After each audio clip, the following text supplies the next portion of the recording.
আসসালামু আলাইকুম। বিসমিল্লাহির রহমানির রহিম।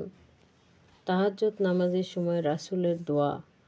হাদিস ও সিরাত গ্রন্থগুলো থেকে দেখা যায় রাসূল সাল্লাল্লাহু আলাইহি সাল্লাম সর্বদা ইবাদত ও জিকির দোয়া পাঠ করে ব্যস্ত থাকতেন। তার প্রত্যেক কথাবার্তা, চিন্তা ভাবনা, আচরণে আল্লাহর জিকির প্রকাশ পেত। এজন্য বিশেষ কোনো সময় তার ইবাদতের জন্য বা দোয়ার জন্য নির্ধারিত ছিল না। তবে বিশেষ বিশেষ কল্যাণব্রত ভূতের দোয়া করতে তিনি নির্দেশ দিয়েছেন এবং তার অনুসারীদের মধ্যে উৎসাহ সৃষ্টির জন্য তিনি নিজেরাও তার উপর আমল করতেন। এর অন্যতম একটি হচ্ছে তাহাজ্জুদের নামাজ। হাদিস শরীফে একাধিক স্থানে যার কল্যাণ বর্ণনা করা হয়েছে। রাসূল সাল্লাল্লাহু আলাইহি সাল্লাম ঘুম থেকে জাগ্রত হয়ে কী দোয়া পাঠ করতেন তা নিম্নের হাদিস থেকে বোঝা যায়।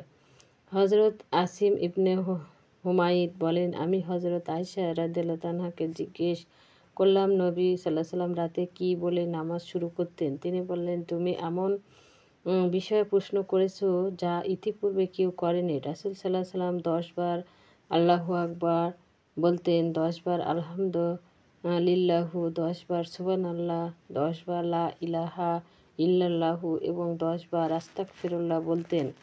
তারপর বলতেন, আল্লাহুম্মা ফাগফিরলি ওয়াহদিহি ওয়ারজুকনি ওয়ারআজিনি আউযুবিল্লাহি মিন ওয়াফিল মাকামি ইয়াউমাল কিয়ামাহ। হে আল্লাহ, আমাকে ক্ষমা করুন, সুপথ দেখান, আশ্চর্য দান করুন এবং সুস্থতা দান করুন। মহাপ্রলয় দিনের কঠোরতা হতে আল্লাহর আশ্রয় প্রার্থনা করছি। হযরত রাবিয়াহু ইবনে কাব রাসূল সাল্লাল্লাহু আলাইহি সাল্লাম বলেছেন, আমি নবী এর হুজবার পাশে রাত অতিবাহিত করতাম। সেই সময় তিনি নামাজ পড়তে থাকলে শুনতে পেতাম। দীর্ঘক্ষণ যাবৎ বলেছেন সুবহানাল্লাহি রাব্বিল আলামিন। তারপর দীর্ঘক্ষণ যাবৎ বলতেন সুবহানাল্লাহি ওয়া বিহামদিহি।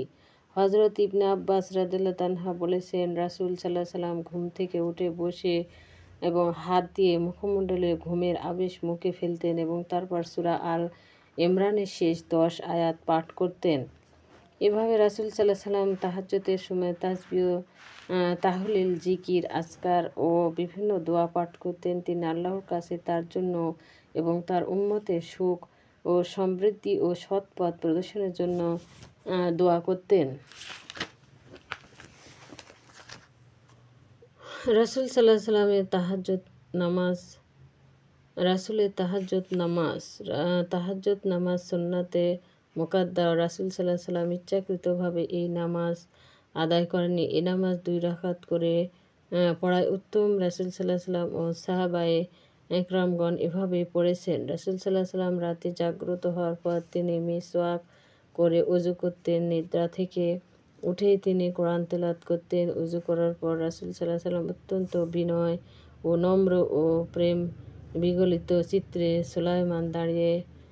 মুসাল্লায় দাঁড়িয়ে 2 রাকাত সংক্ষিপ্ত তাহিয়াতুল ওযুর নামাজ আদায় করতেন। রাসূল সাল্লাল্লাহু আলাইহি সাল্লাম তাহাজ্জুদ নামাজ দাঁড়িয়ে কখনো একটি আয়াত বারবার পাঠ করতে করতে রাত কাটিয়ে দিতেন, আবার কখনো একাধিক সূরা যেমন সূরা বাকারা, মায়দা এবং সূরা ইমরান, নিসা একত্রে পাঠ করতেন। রাসূল সাল্লাল্লাহু আলাইহি সাল্লাম এর কেরাত ছিল মাঝারি ধরনের, খুব জোরেও নয় আবার আস্তেও নয়।